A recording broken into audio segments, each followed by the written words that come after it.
বিবেকানন্দৰ 164 সংখ্যক জন্ম জয়ন্তী উপলক্ষে আমি সকলোৱে ইয়াত সমবেত হৈছোঁ তেওঁক শ্ৰদ্ধাঞ্জলি জনাবৰ বাবে। তেওঁ আজি শ্ৰদ্ধাঞ্জলি অনুষ্ঠানত বন্তি প্ৰজ্বলন কৰিবলৈ আমি মাতি আনিছোঁ ডক্টৰ ৰূপাঞ্জলি বাইদেউ চৌধুৰী বাইদেউ। গতিকে তেওঁক বন্তি গছি জ্বলাবলৈ আমি আহ্বান জনাইছোঁ।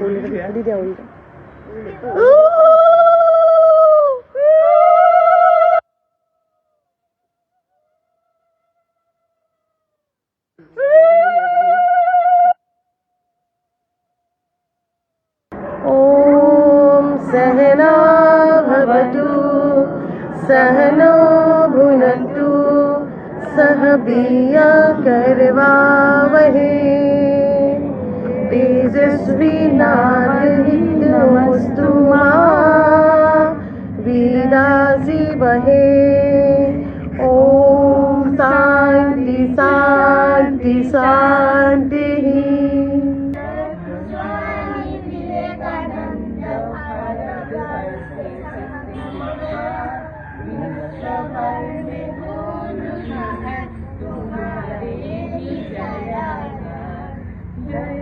स्वामी विवेकानंद भारत वर्ष के संजयमान भर में तुम्हारे जयगान। धन धान्य हो भारत भूमि धन धान्य हो बीज प्राण जिसकी गोद में जन्म लिए विश्व विजय महाप्राण जिसकी गोद में जन्म लिए विजय महाप्राण। राम कृष्ण परमहंस जग को जिसने জাগ্ৰত হওয়া হওক। স্বামীজীয়ে এবাৰ দি কৈছিল জাগা সেই ভাৰতবৰ্ষৰ পুনৰুত্থানৰ মহান কাৰ্যৰ বাবে তোমালোকৰ শক্তি একত্ৰিত হওক। অৰ্থাৎ একতাই যে পৰম বল সেই কথা স্বামী বিবেকানন্দই আটাইকে সোঁৱৰাই দিছিল। জাতিটোক আগুৱাই নিবলৈ স্বামী বিবেকানন্দই অনুভৱ কৰিছিল যে ভাৰতৰ যুৱক যুৱতীসকলৰ এক বৃহৎ ভূমিকা আছে। আমি সাধাৰণতে জানো যে যুৱকসকলে কেৱল নিজক লৈ ব্যস্ত থাকে। তেওঁলোকৰ এটা অতীত আছিল, কিন্তু ভৱিষ্যতৰ এটা সপোনো আছে। যুৱক যুৱতীসকলে আচলতে উচ্চ সপোন দেখা উচিত। তেতিয়া তেওঁলোকৰ আশা আকাংক্ষাবোৰ জাগ্ৰত হ'ব আৰু দেশখনো সেইমতে আগুৱাই যাব। তেওঁ আশা কৰিছিল যুৱক যুৱতীসকলৰ হাতত লোহাৰ পেশী আৰু তীখাৰ স্নায়ু থাকিব, য'ত সেই পদাৰ্থৰে নিৰ্মিত মনটোৱে বাস কৰে, যাৰ সহায়ত বজ্ৰপাত তৈয়াৰ কৰাই নহয়। সেয়া সোঁৱৰাই দিছিল যে ভাৰতৰ মাংস শক্তিৰে নহয় আত্মাৰ শক্তিৰে উত্থান হ'ব।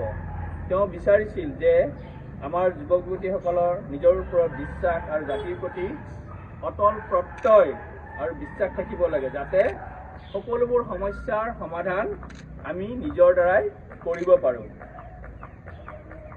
তেওঁ এনেকুৱাও মাত হাৰলৈ শুনিব পাওঁ যে জেন জেড আজিকালি এটা প্ৰচলিত শব্দ, প্ৰতিবাদ কৰিব লাগে, পুৰণিক ধ্বংস কৰিব লাগে। কিন্তু স্বামীয়ে কৈছিল আজি 164 সংখ্যক স্বামী বিবেকানন্দৰ জন্ম জয়ন্তী পালন কৰিছিলোঁ মোৰ ঘৰতে।